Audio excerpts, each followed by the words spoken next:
kita berdoa menurut agama dan saya masing-masing berbeda. Hai.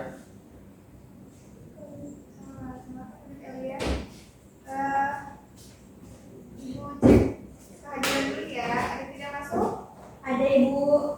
Siapa? Si Dimas nggak masuk Bu. Ya, cek dulu. Lagi pacaran Bu di warnet. Alia, Firdausa. Ada Ibu. Nama dia Rizky. Ada Bu. Faiza Ismani. Hadir Bu. Dimas Sandi. Sudah hadir. Tidak ada kekurangan. Ini Spordenis. Hadir Bu. Reza Molensa. Iya.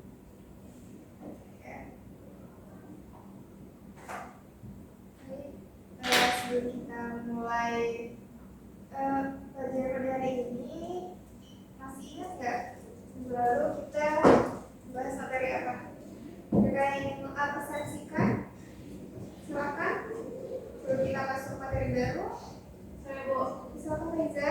minggu lalu kita sudah membahas materi teks laporan hasil observasi Bu.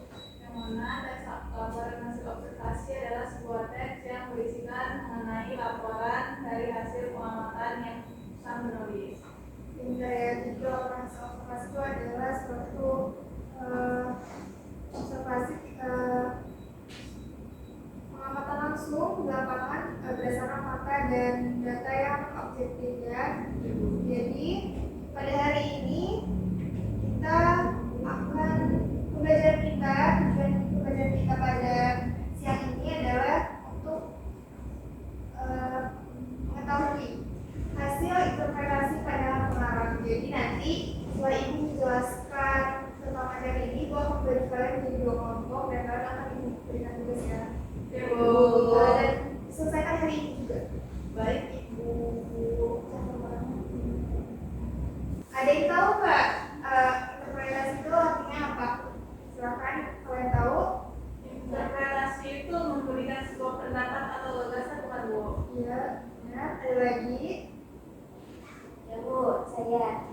Nah, ini interpretasi itu memberikan kesan atau pandangan terhadap sesuatu Bu.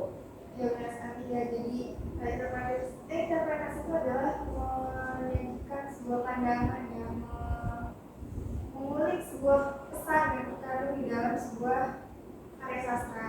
Lalu selanjutnya pengertian interpretasi pandangan. Interpretasi pandangan pengarang itu adalah proses memahami, menganalisis dan juga menyampaikan gagasan atau sudut pandang dari seorang pengarang. Jadi misalkan di dalam karya sastra kita kasih tulisan tersebut itu dibuat oleh pengarang dan memiliki maksud tersendiri di dalamnya. Lalu selanjutnya tujuan kita dalam menginterpretasi hasil karya pengarang itu adalah untuk pertama memahami isi karya secara mendalam. Tentu saja ya saat kita menginterpretasi pasti tujuannya adalah untuk memahami isi karya tersebut secara mendalam. Lalu yang kedua tujuan interpretasi hasil pandangan pengarang ini juga untuk kita bisa menyampaikan kembali pandangan pengarang ini dengan bahasa kita sendiri, gitu ya. Lalu yang ketiga bisa dibacakan Faiza. Yang ketiga yaitu mengembangkan kemampuan berpikir kritis terhadap karya sastra atau non-fiksi. Ya, ini jelas ya, karena saat kita melakukan interpretasi, pasti kita akan menganalisis, kita akan menunjukkan argumen-argumen terhadap karya tersebut. Maka dari itu berpikir kritis ini juga diperlukan. Lalu yang keempat, Ramadhan yang ini bisa dibacakan. Ramadhan ini tidak boleh makan di kelas ya, nanti memberikan satu-satu loh ke teman-temannya. Aku bisa udah makan siang kan tadi?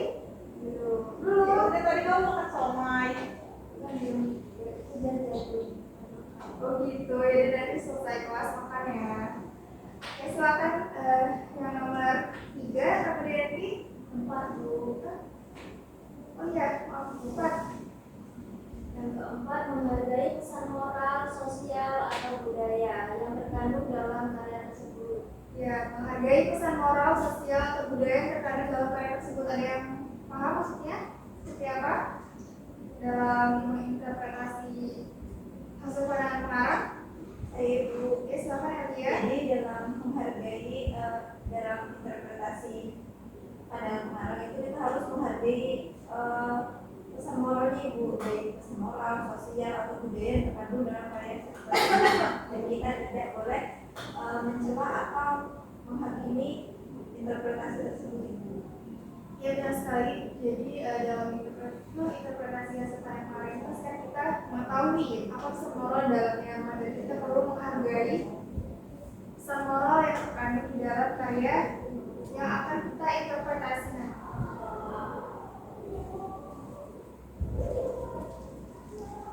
Nah, lalu selanjutnya ada struktur hasil pandangan pengarang. Ada apa aja? Pendahuluan, isi, dan bentuk.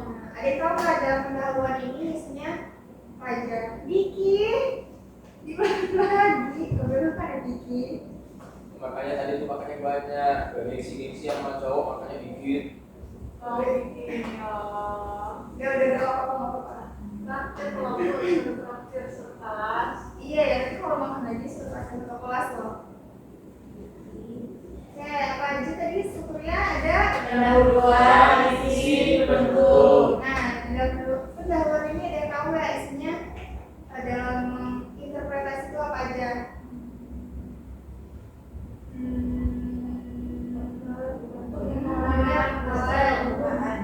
Benar, kalau secara umum.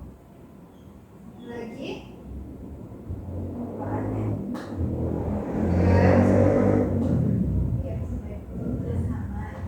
Jadi dalam pendahuluan ini biasanya memang pengenalan awal. Dan biasanya isinya adalah kita membuat judul karya yang akan kita interpretasi itu apa, siapa pengarangnya, dan juga temanya apa. Lalu yang kedua isi. Nah, di dalam isi ini itu memuat informasi atau masalah yang dibuat yang dimasukkan di dalam karya tersebut. Jadi di sini kita menganalisis serta memberikan argumen-argumen di karya tersebut. Nah, yang ketiga ini penutup. Penutup ini itu adalah kesimpulan dari keseluruhannya, dan juga kita akan mengaitkan dengan kehidupan nyata kita di sini. Gitu. Bisa diulangi Kak Iza, penutup tadi apa?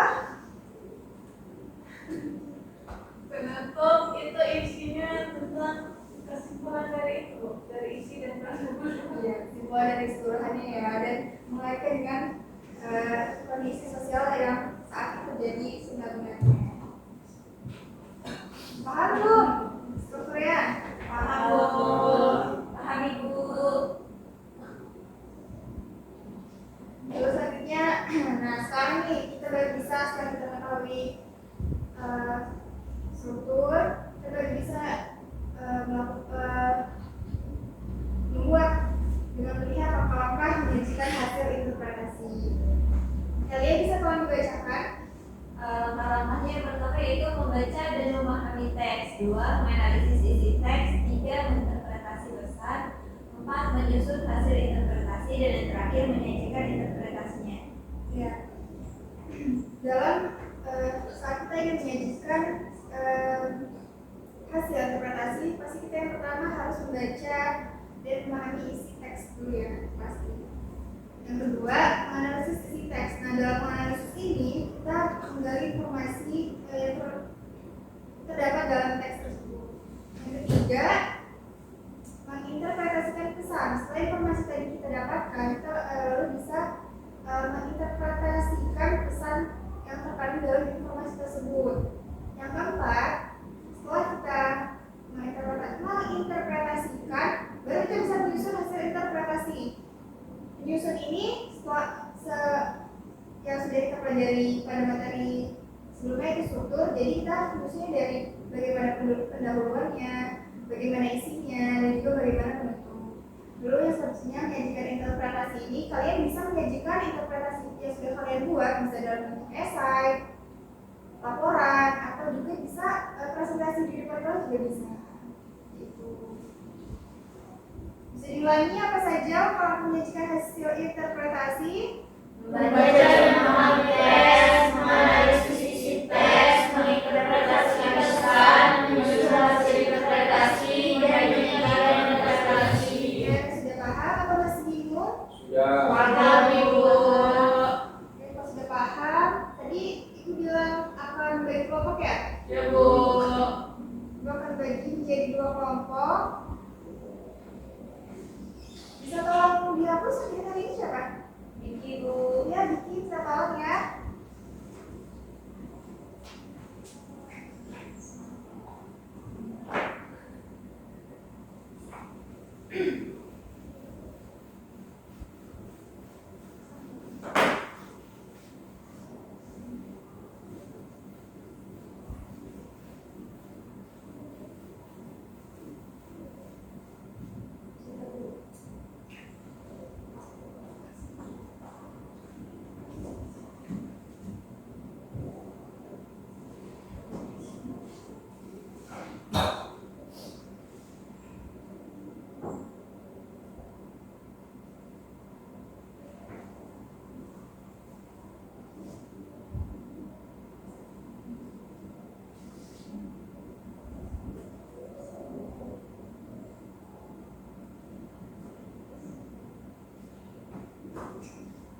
Ibu, saya mau kelompok 1.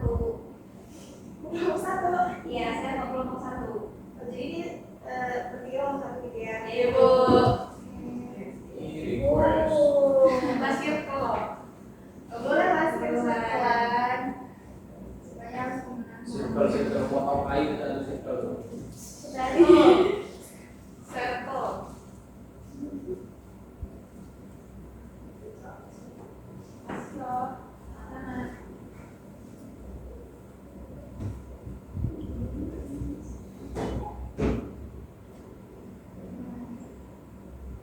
Jadi dibagi ya. Ibu. Alia, Faiza, Ramadhani kelompok 1, Reza dan Nini kelompok 2. Ibu akan mengirimkan sebuah teks cerpen ke grup kelas kita ya. Ibu. Sudah masuk belum? Sudah. Silakan dibaca. Ini logonya surau kami, ini masjidnya logo ya, Bu? Jangan kayak gitu ya, Om. Logonya surau kami, artinya Bu. Jadi artinya Basuro itu dan Robo. Oh, alangkah terkenalnya kayak Jadi kalian mengerjakan cerpen ini, kan kita tadi sudah belajar tentang strukturnya. Jadi kalian tentukan pendahuluannya, isinya, dan juga penutup. Ibu beri waktu 7 menit ya, kalian baca dulu. Cukup nggak? Cukup, Ibu. cukup Ibu. Kelompok 1 menit, Ibu. Hebat ya, kelompok satu pintar pintar ya. Ya, Alhamdulillah. Circle. Alangkah terkenalnya kayak bercengang sehingga tinggal kata itu teman-temannya di dunia kamu harus dan dia akan berbakti mengapa dengan keadaan dirinya dengan semua orang yang dilihatnya dipakai seperti yang ibadahnya dari dia sendiri. Dia salah seorang yang telah sampai 14 kali ke Mekah dan bergelar syekh pula. Lalu hari sholat mendekati mereka dan ditanya sama mereka tidak lakukan semuanya, tapi sebagaimana hari sholat itu pun tak mau Udah? Sudah, Ibu. Ya, silakan siapa yang mau menuliskan kelompok 1 ini ya, kelompok 1 isinya. Ibu mau Dari menulis isi, isinya, ya isinya saja.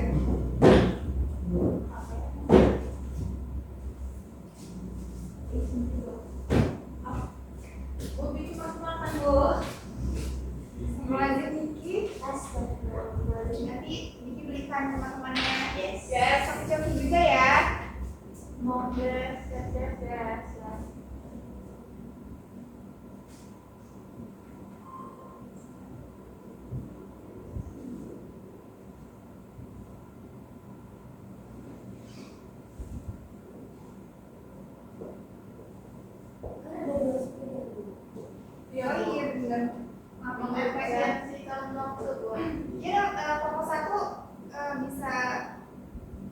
kita kelompok satu. Maaf. Kelompok dua maksudnya. Bagian penutup ya, bisa dituliskan. Sudah Ibu. Sudah. Ini rasa ini.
Terima kasih ya.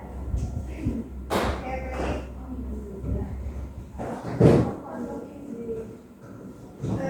Kelompok satu bisa dijelaskan kenapa ini adalah bagian isi. Bisa Ibu. Ayo Froza bacakan. Mengapa ini dikatakan sebagai bagian isi dalam penyajian hasil interpretasi? Karena dalam zaman ini ada mengkritik masyarakat yang selalu mementingkan keagamaan dan memberikan nilai besar dan moral. Bukan hanya sekedar